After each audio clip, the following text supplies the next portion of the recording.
et bienvenue sur Médian TV. Le Maroc est un leader constant dans le domaine de la migration. Cette déclaration est de l'actuel président de l'Assemblée générale des Nations unies, Abdullah Chahid. La politique de gestion migratoire dans le royaume est également très remarquée au niveau de l'Union africaine, qui a même installé au Maroc le siège de l'Observatoire africain des migrations, un organe dont la création a été recommandée par le roi Mohamed VI. Mais qu'en est-il de la perception des migrants dans le pays, ou plus précisément, comment les médias traitent-ils la question migratoire? Pour répondre à cette question, nous avons le plaisir de recevoir un journaliste engagé sur les thématiques migratoires.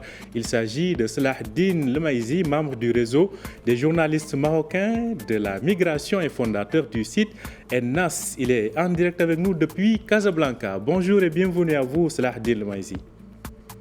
Bonjour Omar Baldé, merci pour l'invitation. Alors, merci de l'avoir accepté. Alors, vous participez actuellement à un carrefour sur la migration et l'asile, c'est-à-dire un carrefour dédié à la couverture médiatique. Globalement, de quoi s'agit-il d'abord? Dans cette rencontre organisée par le Haut Commissariat des réfugiés au Maroc, en partenariat avec le réseau marocain des journalistes des migrations, et l'OIM, l'Organisation internationale pour les migrations, et l'OMDH, a pour objectif de sensibiliser et de renforcer les capacités des journalistes dans les deux langues française et langue arabophone, autour des questions des migrations dans leur pluralité et de l'asile. Et améliorer et tenter d'améliorer la couverture médiatique de ces questions d'immigration et aussi de la diversité au sein de la société marocaine et sensibiliser les médias à ces questions-là. Donc, on a démarré hier avec un premier groupe de journalistes et de représentants des médias et on poursuivra aujourd'hui avec un autre groupe composé de confrères et consoeurs des médias arabophones. Alors, justement, s'il y a lieu de sensibiliser les médias sur la couverture de la question migratoire, c'est peut-être qu'il y a un constat. Quel est ce constat-là aujourd'hui, Salahdine? Alors, le constat au niveau mondial, il n'est pas très réjouissant. On le sait, on l'a vu tout récemment avec la crise en Ukraine, la guerre en Ukraine. On a vu comment les médias ont fait un traitement différencié vis-à-vis des réfugiés ukrainiens et d'autres pays, notamment des réfugiés et des personnes qui ont fui la guerre, notamment les étudiants africains. Donc, le constat n'est pas réjouissant globalement. Les médias souvent font preuve de généralisation, peuvent être porteurs d'un discours xénophobe ou raciste, notamment dans les pays européens.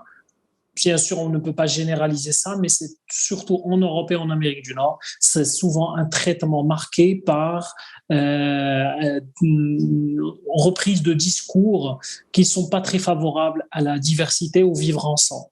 Dans le cas du Maroc, le Maroc a traversé plusieurs périodes et à la fois on a évolué dans le traitement médiatique, mais en même temps le traitement médiatique connaît quelques erreurs professionnelles qu'il faudrait rappeler. À chaque fois, nous, au sein du réseau, un de nos objectifs, c'est de faire la veille de ce traitement médiatique et de rappeler à chaque fois là où il y a des choses qui se font de qualité, il faut les rappeler. Et la presse marocaine fait des choses de qualité, mais en même temps, là où il y a des erreurs professionnelles, il faut les rappeler. On se rappelle de la couverture de 2005 qui a été signée par un hebdomadaire régional Chemel.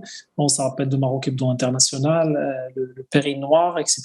Mais il ne faut pas s'arrêter sur ces exemples-là parce que d'autres collègues font du travail excellent. Ce que je voudrais rappeler, c'est que les médias marocains ont couvert les questions migratoires depuis des décennies parce qu'on est un pays d'émigration, comme vous l'avez bien signalé. Le Maroc, les médias marocains étaient déjà en contact avec ces questions-là. D'abord parce qu'on a une communauté marocaine résidente à l'étranger qui est importante, c'est 6 millions de Marocains, donc qui y résident, qu'on a déjà couvert, qu'on connaît un peu leurs difficultés, leurs réalités. Et donc, c'est dans la poursuite et la continuité de ce travail de pays d'émigration que le réseau marocain et ses actions s'inscrivent dans ce cadre-là avec nos partenaires, le HCR, l'OIM et d'autres partenaires institutionnels et aussi de la société civile qu'on tient à saluer parce que c'est grâce à eux qu'on arrive à aller sur le terrain, couvrir ces questions. Alors, donc vous avez dit que globalement, la couverture médiatique de la question migratoire et de l'asile au Maroc a évolué. Donc, c'est une évolution globalement positive. Si on avait à sortir les grandes thématiques ou bien les grands sujets autour de la migration aujourd'hui, qu'est-ce qui dominerait selon votre observation? Il ne fait aucun doute que c'est la migration irrégulière qui domine aujourd'hui. D'abord, parce que ça concerne beaucoup les Marocains. Aujourd'hui, on a une vague de départ des jeunes Marocains vers l'Espagne notamment. On l'a vu avec la crise de Sbisa en mai 2021. Donc, la migration irrégulière, c'est un sujet majeur. Et aussi la migration irrégulière des personnes originaires d'Afrique de l'Ouest et d'Afrique centrale qui sont de passage et de transit depuis le Maroc. Sachant que, je le rappelle, statistiquement, la migration irrégulière n'est pas la plus importante qui est de passage du Maroc. Le Maroc reçoit aussi une population étrangère d'Européens et aussi d'Afrique de l'Ouest et d'Afrique centrale, notamment les étudiants, les travailleurs migrants. Donc nous, on insiste pour assurer une couverture diversifiée dans leur pluralité. On appelle à une couverture professionnelle, mais aussi pluraliste, c'est-à-dire couvrir les questions migratoires de plusieurs points de vue, et ne pas se focaliser que sur la migration irrégulière, qui est souvent réduite à des drames et à des naufrages, sachant qu'on doit, bien sûr, on doit continuer à couvrir les questions la migration irrégulière, mais ne pas se limiter à cette forme d'immigration, parce que le Maroc connaît plusieurs formes d'immigration, et notamment aussi les réfugiés, qui est l'objet de notre rencontre d'aujourd'hui. Les questions de réfugiés aussi, c'est un sujet qui doit être présent dans les médias, parce que c'est une population à laquelle le Maroc a réservé une protection internationale en conformité avec la Convention de Genève. Donc, c'est d'assurer une couverture pluraliste et éthique, bien sûr, et professionnelle. Qui dit professionnel dit respect de la charte de la profession. Alors, de nombreux chantiers, vous l'avez évoqué tout à l'heure, les vagues ou campagnes de régularisation, environ 50 000 personnes avaient été concernées. Donc, globalement, au-delà de la couverture médiatique, comment évoluent ces chantiers en fait, de la gestion migratoire, notamment, je veux dire, l'accès à la légalité, c'est-à-dire à certains documents qui sont indispensables à un séjour régulier au Maroc?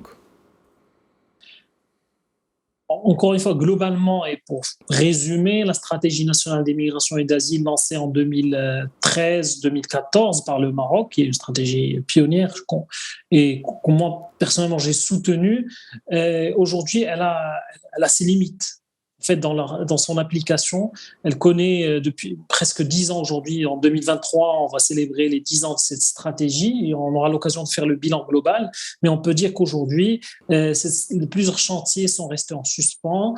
Il y a des reculs en termes de respect des droits humains des personnes en migration, notamment les personnes se trouvant en vulnérabilité et les sans-papiers. Et aujourd'hui, on constate, c'est ce qui nous remonte depuis la société civile migrante, c'est les difficultés aujourd'hui rencontrées pour le renouvellement des cartes de séjour des personnes étrangères installées au Maroc. Et ça, c'est une question qui questionne la capacité du Maroc à s'adapter à une nouvelle réalité et de poursuivre dans ses engagements qu'il avait annoncés en 2013-2014 et qui a réaffirmé à chaque fois dans les différents forums internationaux. Donc, la question du carte de séjour, elle est très importante parce que nous, on a fait des sujets au sein du site NES et d'autres collègues au sein du réseau. On fait plusieurs sujets sur ces questions de carte de séjour. Et ça crée des difficultés dans la vie quotidienne des gens. Donc, pour travailler, pour inscrire des enfants à l'école, pour bénéficier des soins, pour pouvoir se déplacer au sein du pays, sans carte de séjour, la vie des personnes étrangères dans le pays devient très difficile. Et bien sûr, ces difficultés-là, parce qu'elles viennent d'une source qui est le cadre juridique qui n'a pas été réformé et qui est un des engagements de la stratégie, des objectifs de la stratégie nationale d'immigration et d'asile, qui était de revoir le cadre juridique, qui est la loi 0203 sur l'entrée et le séjour des personnes étrangères, des étrangers au Maroc, qui doit être revu normalement, mais ça n'a pas été fait depuis 10 ans. À cela s'ajoute que le Maroc, normalement, devrait se doter d'un cadre national sur l'asile, chose qui n'a pas été faite également. Et tout ça, pas ce vide juridique, mais en tout cas la mise à niveau juridique crée des difficultés pour la population dans leur vie pratique, notamment ces questions de carte de séjour.